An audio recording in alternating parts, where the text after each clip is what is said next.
একটা ভিডিওর কোয়ালিটি বা মান 50% ডিপেন্ড করে সেই ভিডিওর ভিজুয়ালের উপর, বাকি 50% ডিপেন্ড করে অডিওর উপর। এই কথাটি আমি আর অনেকের কাছ থেকে আপনারা শুনে থাকবেন। আমরা যখন শুরুর দিকে সবাই কন্টেন্ট ক্রিয়েশন শুরু করি, তখন সবাই বেসিক একটা মাইক্রোফোন দিয়ে শুরু করি, সেটা হচ্ছে বয়া M1। ইউটিউবের জাতীয় মাইক্রোফোনে বলা হয় বয়া M1 কে। এমন কোন ইউটিউবার নাই যে বয়া M1 মাইক্রোফোন দিয়ে শুরু করেন নাই। তারপর যখন আমাদের ভিডিও কোয়ালিটি আস্তে আস্তে বাড়তে থাকে বা ইমপ্রুভ হতে থাকে, তখন আমরাও কিন্তু সাউন্ড কোয়ালিটি বা ভিডিও ভিজুয়ালের পার্টটাও কিন্তু আমরা ইমপ্রুভ করতে থাকি। সো আমিও অনেকদিন যাবত বয়া M1 মাইক্রোফোনটি ব্যবহার করতেছিলাম সবার মতো। সো ফাইনালি এখন এসে আমার মনে হচ্ছে যে না, আমার সাউন্ড কোয়ালিটি আরেকটু ইমপ্রুভ করা উচিত বা ইমপ্রুভ করার দরকার। তো যে কথা সেই কাজ, ফাইনালি আমি একটি মাইক্রোফোন কিনেই ফেলি। সো আজকে আমার হাতে রয়েছে একটি USB condenser microphone, Maono Au-Pm422। So basically এটা হচ্ছে একদম প্লাগ এন্ড প্লে, এটার সাথে কোনো কন্ট্রোলার নাই, জাস্ট আপনি পিসিতে কানেক্ট করবেন এন্ড ব্যবহার করা শুরু করে দিবেন। সো Maono Au-Pm422 এটার প্রাইস বর্তমানে বাজারে যেটা চলতেছে, এর আশেপাশে কিন্তু এই সেম প্রাইসে অনেক মাইক্রোফোনই পাওয়া যায়। তাহলে এই সেম প্রাইসে অনেকগুলো মাইক্রোফোন বাজারে থাকা সত্ত্বেও আমি কেন এই মাইক্রোফোনটি চয়েস করলাম? সো এই ভিডিওতে আমি মাইক্রোফোনটি নিয়ে করবো বকবক বা রিভিউ, জানতে পারবেন সমস্ত স্পেসিফিকেশন, ফিচার। যারা লাইভ স্ট্রিম করেন, লাইভ স্ট্রিম করার জন্য, ভয়েস ওভারের জন্য, অথবা আমার মতো এরকম হেডশট ভিডিও করার জন্য বা ইনস্ট্রুমেন্ট রেকর্ড করার জন্য 7000 টাকার মধ্যে একটা স্টুডিও কোয়ালিটি মানের সুপার পাওয়ারের একটা মাইক্রোফোন খুঁজতেছেন, এই ভিডিওটি আপনার জন্যই। সো ভিডিওটি শুরু করার আগে আপনার কাছে একটা ছোট রিকোয়েস্ট, আপনি যদি চ্যানেলে নতুন এসে থাকেন, এখনো আমাদের চ্যানেলটি সাবস্ক্রাইব না করে থাকেন, তাহলে অবশ্যই আমাদের চ্যানেলটি সাবস্ক্রাইব করবেন। আর যদি অলরেডি সাবস্ক্রাইব করে থাকেন, থ্যাংক ইউ সো মাচ। চলুন শুরু করা যাক।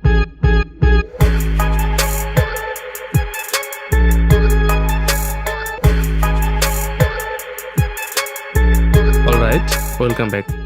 সো শুরুতে আসি আনবক্সিংয়ে। বক্সটি খুললে একদম প্রথমেই পেয়ে যাব একটি উইন্ডশিল্ড, নয়েজ বা বাতাসের যে কোনো অপ্রয়োজনীয় সাউন্ড আটকানোর জন্য খুবই কার্যকরী বস্তু। তারপরই পাচ্ছি ফফ ফিল্টার। আমরা যখন কথা বলি তখন আমাদের মুখ দিয়ে ফফ টাইপের অনেক সাউন্ড হয়, আর এই ফফ সাউন্ড আটকানোটাই এই বান্দার কাজ। এটা লাগালে এই যে ফফ, হফ, ফ, হ, এই যে সাউন্ডটা হয়, এটা হবে না। এটা লাগালে সাউন্ড একদম ক্লিন সফট একটা ভয়েস আসে, যেমনটা আমরা গানগুলোতে দেখতে পাই, না মানে শুনতে পাই আর কি। এবং এটাতে একটা মাউনোর ব্র্যান্ডিং করা আছে, দেখতে কিন্তু জোস লাগতেছে, তাই না? সো প্রথম সেকশন থাকছে এই, আর কিছু নেই। সো দ্বিতীয় সেকশনে একদম প্রথমেই পেয়ে যাব একটা শক মাউন্ট, যেটার উপর আমাদের মাইক্রোফোনটি বসাবো। শক মাউন্টের কিছু অংশ মেটালের আর কিছু অংশ প্লাস্টিকের, মানে এখানে প্রতিটির মধ্যে প্লাস্টিক ও মেটাল মিক্সিং করে বিল্ড করা, হাতে নিলে প্রিমিয়াম একটা ফিল আসবেই। সো তারপরেই পাচ্ছে একটি টেবিল ক্ল্যাম্প। এটি আপনি আপনার টেবিলের সাথে ক্ল্যাম্প করার জন্য। পুরো মাইক্রোফোনটির স্ট্যান্ড এটার উপর দাঁড়াবে। এটা খুবই স্ট্রং, শক্তপোক্ত। পুরো ক্ল্যাম্পটি প্লাস্টিক বিল্ডের, শুধু স্ক্রুটা মেটালের। এরপরে পেয়ে যাব মাইক্রোফোনটির বুম আর্মস বা স্ট্যান্ডও বলতে পারেন। পুরোটাই স্টিল বিল্ড, শুধু নিচের দিকে কিছুটা মেটালের ছোঁয়া পাবেন, নাট বা স্ক্রুতে। যাই হোক, আছে তো। এই বুম আর্মস বা স্ট্যান্ডটির একটা মাথা যাবে টেবিল মাউন্টের সাথে, আরেকটা মাথা যাবে হচ্ছে শক মাউন্টের সাথে। এটা মোটামুটি শক্তপোক্ত আছে, ইচ্ছে করলে ক্রিকেটও খেলতে পারবেন এই বান্দা দিয়ে। সরি, জাস্ট কিডিং, কেউ আবার এটা করতে যায় না। তারপরে রয়েছে মাইক্রোফোনটি কানেক্ট করার জন্য একটি cable, USB type A to B, যেটা খুব ইজিতে আপনি ল্যাপটপে বা পিসিতে খুব সহজে কানেক্ট করে ফেলতে পারবেন কোনো ঝামেলা ছাড়াই। অথবা আপনি একটি ওটিজি কনভার্টার ব্যবহার করে আপনার মোবাইল ফোনও ব্যবহার করতে পারেন খুব ইজিতেই। সো তারপরেই পাচ্ছি না আদার দ্যান Maono Au-Pm422, আমাদের মেইন মাইক্রোফোনটা দেখে বিশ্বাস করেন রাসেল ভাই, ক্রাশ খেয়ে গেছিলাম। 6000 টাকা এত গুলুমুলু কিউট প্রিমিয়াম একটা মাইক্রোফোন আশা করিনি। বিশ্বাস করেন, এটার প্রিমিয়াম কোয়ালিটি আপনাকে অবাক করবেই। এইটাই রয়েছে অনেক ফিচার এবং মোটামুটি অনেক ওজনও আছে একটু। সম্পূর্ণ মাইক্রোফোনটির বিল্ড মেটালের, মোটামুটি 3টি ম্যাচ গ্রিল দিয়ে আটকানো আছে মাইক্রোফোনটি। আর ম্যাচ গ্রিলের ফুটাগুলি ছোট থাকায় বালু ঢোকার বা ময়লা হওয়ার চান্স একদমই কম।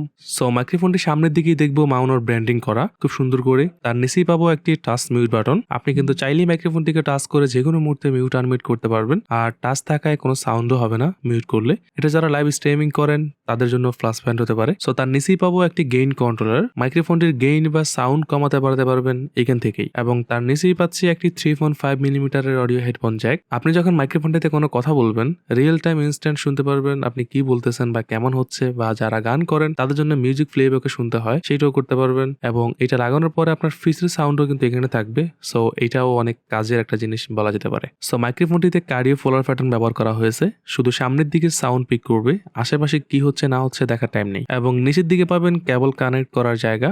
সব মিলিয়ে জোস এই ছিল বক্সে। এবার আসি সেটআপে।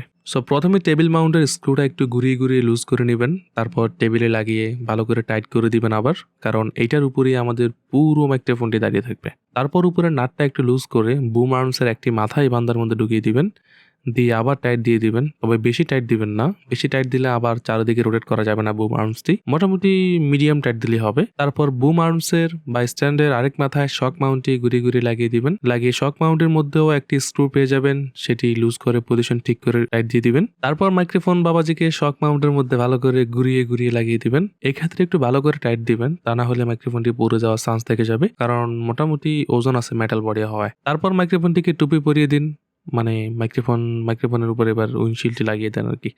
ব্যাস হয়ে গেল। এবার চাইলে পপ ফিল্টারটি বুম আর্মসের সাথে কানেক্ট করে বাঁকা করে মাইক্রোফোনের সামনে নিয়ে পজিশন ঠিক করে দিতে পারেন। পার্সোনালি আমি এটি ব্যবহার করি না, তারপরও লাগিয়ে দেখাচ্ছি। সো তারপর কেবলের একটি মাথা মাইক্রোফোনের মধ্যে আর অন্য মাথা আপনার কম্পিউটার, ল্যাপটপ বা ওটিজি কনভার্টার ব্যবহার করে মোবাইলে লাগিয়ে দিন। ব্যাস হয়ে গেল মাইক্রোফোন সেটআপ, এবার রেকর্ড। সো আমি পার্সোনালি টেবিল মাউন্ট ব্যবহার করি না, মানে এই পুরো সেটআপটি ব্যবহার করি না, কারণ আমার সামনে তেমন জায়গা নেই, আর এখনো আমার পার্মানেন্ট সেটআপ করা হয় নাই, তাই টেবিলে মাউন্ট করে রাখা যাচ্ছে না। প্রতিদিন মাউন্ট করা আবার খুলে ফেলা একটা হ্যাসেল, তাই আমি এটি ব্যবহার করি না। আমি আর একটা ছোট পোর্টেবল টেবিল স্ট্যান্ড কিনে নিয়েছি আলাদা করে, কোনো প্যারা নেই, জাস্ট ভিডিও করার সময় শুধু মাইক্রোফোন থেকে সেখানে লাগিয়ে নিয়ে ভিডিও করি, তারপর আবার খুলে রেখে দিই। পুরো সেটআপ ব্যবহার করতে হচ্ছে না। তবে আপনার যদি জায়গা প্লাস পার্মানেন্ট সেটআপ থাকে তাহলে পুরো সেটআপটি ব্যবহার করবেন, ব্যবহার করে মজা পাবেন। সো যাদের আমার মতো জায়গা সংকট বা পার্মানেন্ট কোনো সেটআপ নাই, তারা চাইলে আমার মতো একটা পোর্টেবল স্ট্যান্ড কিনে নিতে পারেন। আপনারা যদি চান সেই ছোট পোর্টেবল টেবিল স্ট্যান্ড নিয়েও একটা ভিডিও নিয়ে আসবো, যদি কারো প্রয়োজন পড়ে আমাকে কমেন্ট সেকশনে জানাবেন। আনবক্সিং করা থেকে শুরু করে এখন পর্যন্ত আমার যে কথাগুলো শুনতেছেন সেগুলো কিন্তু এই মাইক্রোফোনটিতে রেকর্ড করা, তো বুঝতে পারতেছেন যে এটা সাউন্ড কোয়ালিটি কিরকম। এবং আনুমানিক আমার এখন মাইক্রোফোনটি আমার থেকে 4 আঙ্গুল দূরত্বে আছে এবং এটা গেইন রাখা আছে হচ্ছে 40% মতো। তো আমি মনে করি যে এটা 35 থেকে 40% মধ্যে গেইন রাখলে এটা খুব ভালো আউটপুট দিতে পারে এবং আপনার সাউন্ডটি বা কথাগুলো পারফেক্ট নিতে পারে। এবং আপনি চাইলে কিন্তু গেইন আরো বাড়া নিতে পারেন, 70-80% দিতে পারেন, সেই ক্ষেত্রে আপনার কথাগুলো আরো ক্লিয়ার নিবে বা দূর থেকে কিন্তু সাউন্ডগুলো নিতে পারবে। আপনি আস্তে কথা বললেও কিন্তু সাউন্ডগুলো পিক করবে, বাট সেক্ষেত্রে একটা প্রবলেম হচ্ছে আপনার কিন্তু মানে গেইন বাড়ালে কিন্তু সাথে সাথে নয়েজ গুলো একটু বাড়বে। সো আমি মনে করি যে এটা 35 থেকে 40% এনাফ ভয়েস রেকর্ডের জন্য। সো আপনারা যদি মাইক্রোফোনটির সাউন্ড কোয়ালিটি আর একটু ভালোভাবে জানতে চান বা এটা সাউন্ড গুলো কিরকম বা এটার ভয়েস কিরকম নেয়, তাহলে আমার চ্যানেলে পিছনে ভিডিওগুলো দেখতে পারেন। পিছনে 4-5টা ভিডিওতে এই মাইক্রোফোনটি ব্যবহার করে আসতেছি, তো সেই ভিডিওগুলো দেখলে আপনারা বুঝতে পারবেন যে এটা সাউন্ড কোয়ালিটি কিরকম। এবং আমাদের স্পার্কলেমেন্টের পিছনে যে ভিডিওগুলোতে এই মাইক্রোফোনটি ব্যবহার করা হয়েছিল সেখানে কিন্তু একদম মাইক্রোফোনটির র সাউন্ড ব্যবহার করা হয় নাই। সো এতক্ষণ আমার যে কথাগুলো শুনতেছিলেন মাইক্রোফোনটিতে একদম কিন্তু র সাউন্ড, মানে কোনো রকম এখানে এডিট করা হয় না, একদম মাইক্রোফোনের দিকে যেভাবে সাউন্ডে রেকর্ড করা হয়েছে সেভাবে কিন্তু আপনারা শুনতে পারতেছেন। জাস্ট এখানে একটু নর্মালাইজ করা হয়েছে। সো আমরা আমাদের চ্যানেলে যেভাবে সাউন্ডগুলো দিয়ে থাকি, একটু প্রিমিয়ার প্রতি একটু প্রিসেট ব্যবহার করে থাকি, একটু ইফেক্টস ব্যবহার করে থাকি হালকা পাতলা। তো আমি যদি আমার সাউন্ডটাকে একটু এডিট করি তাহলে আমার সাউন্ডটা হয় এরকম, আমি জাস্ট একটু এডিট করি। সো এখন আমার সাউন্ডটা শুনতে পারতেছেন, সেটা হচ্ছে একটু এডিট করার পরে। আই থিঙ্ক আপনারা বুঝতে পারতেছেন যে আগে থেকে আমার সাউন্ডটা এখন অনেকটা বেটার। সো আমি জাস্ট এখানে তেমন আমার কোনো এডিট করিনি, জাস্ট এখানে একটা ইকুয়ালাইজার ব্যবহার করছি এবং হচ্ছে একটা কম্পোজার অ্যাড করছি। ইকুয়ালাইজার এবং কম্পোজার ব্যবহার করার পর আমার সাউন্ডটা হচ্ছে এরকম। আমার ভিডিওতে আমি কিভাবে সাউন্ডগুলো এডিট করি সেই সম্পর্কে যদি আপনারা টিউটোরিয়াল পেতে চান তাহলে আমাকে অবশ্যই কমেন্ট সেকশনে জানাবেন, আমি ইনশাল্লাহ ভিডিও নিয়ে এসে চেষ্টা করবো। সেই মাইক্রোফোনটা আরেকটা প্লাস পয়েন্ট হচ্ছে যারা লাইভ স্ট্রিমিং করতে চান তাদের জন্য এটা একটা প্লাস পয়েন্ট হতে পারে, যেটাতে টাচ মিউট বাটন আছে। আপনারা জাস্ট যদি মিউট করতে চান বা আশেপাশে যদি কোথাও নয়েজ সৃষ্টি হয়, তো অনেক সময় আমাদের লাইভ স্ট্রিমিং থাকা অবস্থায় আমাদের মিউট করার প্রয়োজন পড়ে, সেক্ষেত্রে আপনারা হচ্ছে এটাতে টাচ করে মাইক্রোফোনটাতে মিউট করতে পারবেন, আপনার কোনো সাউন্ড যাবে না। এবং এটাতে টাচ থাকায় কোনো ক্লিকি সাউন্ড হবে না, সেটা একটা প্লাস পয়েন্ট। যাতে আপনি এখান থেকে যদি এটাকে মিউট করে দেন তাহলে উপর থেকে কিন্তু আপনার কোনো সাউন্ডই যাবে না যে আপনি মিউট করতেছেন কিনা বা করছেন কিনা। যারা সিঙ্গার আছেন, গান রেকর্ড করবেন, তাদের জন্য অনেক সময় হচ্ছে কি আমাদের এখান থেকে রিয়েল টাইম আউটপুটটা পেতে হয় হেডফোনে। আমরা যে মিউজিকটা প্লে করি বা প্লেব্যাক করি, তখন এটাতে একটা হেডফোন জ্যাক আছে, আপনি এটাতে কিন্তু আপনি হেডফোন জ্যাক লাগিয়ে আপনি হচ্ছে রিয়েল টাইম প্লেব্যাক শুনতে পারবেন। সো মনো ব্যান্ডের প্রত্যেকটা মাইক্রোফোনগুলোতে কিন্তু বুস্টেড সাউন্ড দেয়, আপনি কিন্তু এটা দিয়ে লাইভ স্ট্রিম করতে পারবেন কোনো রকম এডিটেড ছাড়া বা এডিট ছাড়া। সো আমি মনে করি যেটা আপনার জন্য একটা বেস্ট চয়েস হতে পারে যদি আপনি লাইভ স্ট্রিমিং করে থাকেন, লাইভ স্ট্রিম করার জন্য, ভয়েস ওভার করার জন্য বা আমার মতো এরকম হেডশট ভিডিও করার জন্য অথবা ইনস্ট্রুমেন্ট রেকর্ড করার জন্য আপনি 6-7 হাজার টাকার মধ্যে আমি মনে করি এটা one of the best microphone হতে পারে আপনার জন্য। সো যেহেতু এটা কোনো স্পন্সর ভিডিও না, সেহেতু আমি এটা কোথা থেকে কিনছি, কিভাবে কিনছি সেগুলো বলতেছি না, বাট আমি এটা হচ্ছে একটা অফলাইন মার্কেট থেকে কিনি আমার একটা ফ্রেন্ড রাজের মাধ্যমে। সো এটার প্রাইস পড়ছিল হচ্ছে 6,000 টাকার মতো। আপনারা যদি কিনতে চান অনলাইন এবং অফলাইন দুইটাতেই পেয়ে যাবেন। এটা 6,500, 6,000, 7,000 আশেপাশে পেয়ে যাবেন, আপনারা কিনতে পারেন। যেহেতু দামটা একটু আপ ডাউন করে সেহেতু ফিক্সড বলা যাচ্ছে না যেটার প্রাইসটা বর্তমান কত। সো আপনারা হচ্ছে একটু অনলাইন বা অফলাইন যেখান থেকে কিনেন একটু দেখে শুনে কিনবেন। দেখা গেছে অনেক জায়গায় 6,000 সেল করে, অনেক জায়গায় 6,500 বা অনেক জায়গায় 7,000 সেল করে। সো একটা 2-3টা দোকান বা 2-3টা সাইট যদি আপনারা দেখে শুনে কিনেন তাহলে আশা করি আপনারা একটু কমে পাবেন। সো যেহেতু এটা কোনো স্পন্সর ভিডিও ছিল না, আশা করি আমি আমার মতো করে একটা ধারণা দেওয়ার চেষ্টা করছি এই ভিডিওতে। তো আশা করি আপনারা Maono Au-Pm422 সম্পর্কে একটা ইনডেপথ ধারণা পাইছেন যে এটি আপনার জন্য কেনা ঠিক হবে কিনা বা এই মাইক্রোফোনটি আপনার কাজের জন্য কিরকম হবে। সো এই ছিল আজকের ভিডিও। আশা করি ভিডিওটি আপনার কাছে ভালো লেগেছে। যদি ভিডিওটি ভালো লেগে থাকে তাহলে ভিডিওটিতে একটি লাইক দিয়ে দিবেন এবং কমেন্ট করে জানান আপনার মূল্যবান মতামত।